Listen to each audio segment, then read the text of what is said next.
Hi everyone, welcome to నైన్కాస్ kitchen. Today recipe Devi నవరాత్రుల్లో అమ్మవారికి ఒకరోజు ప్రసాదంగా నివేదన చేసే ఒక స్వీట్ రెసిపీ చూపించబోతున్నాను. అదే చక్కెర పొంగలి. కొత్తవారు కూడా ఈజీ అండ్ టేస్టీగా టెంపుల్ స్టైల్లో ఎలా ప్రిపేర్ చేయాలో ఈరోజు మీకు చూపించబోతున్నాను.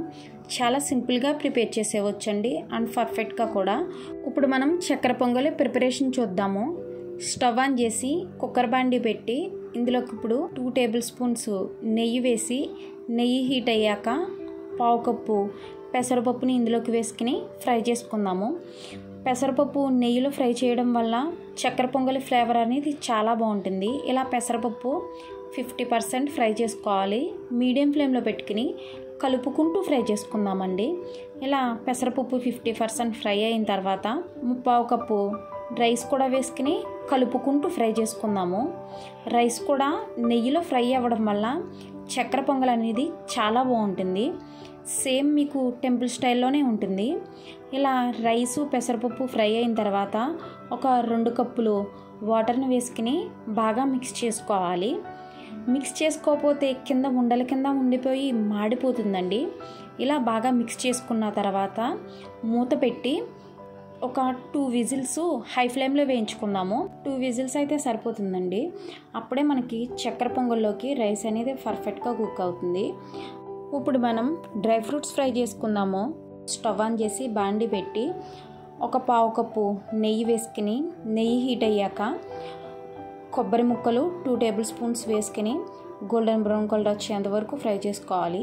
కొబ్బరి అనేది 50% ఫ్రై అయ్యాక 2 టేబుల్ స్పూన్స్ జీడిపప్పు, 1 టేబుల్ స్పూన్ కిస్మిస్ కూడా వేసుకుని గోల్డెన్ బ్రౌన్ కలర్ వచ్చేంత వరకు ఫ్రై చేసుకోవాలి.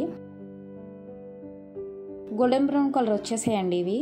వీటిని తీసుకుని పక్కన పెట్టుకుందాము. ఇప్పుడు అదే బాండీలోకి 1 కప్పు బెల్లం, పావు కప్పు షుగర్ వేసుకుని ఇందులోకి ఒక 1/2 కప్పు వాటర్ కూడా వేసుకుందాము. కలుపుకుంటూ కుక్ చేసుకుందామండి. నేను హెల్దీగా ప్రిపేర్ చేశాను కాబట్టి 1 కప్పు బెల్లం, పావు కప్పు షుగర్ వేసుకున్నాను.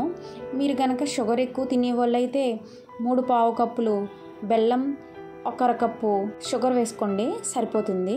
ఇప్పుడు మనం పాకం రెడీ అయిపోయిందండి. స్టవ్ ఆఫ్ చేసి పక్కన పెట్టేసుకుందాము.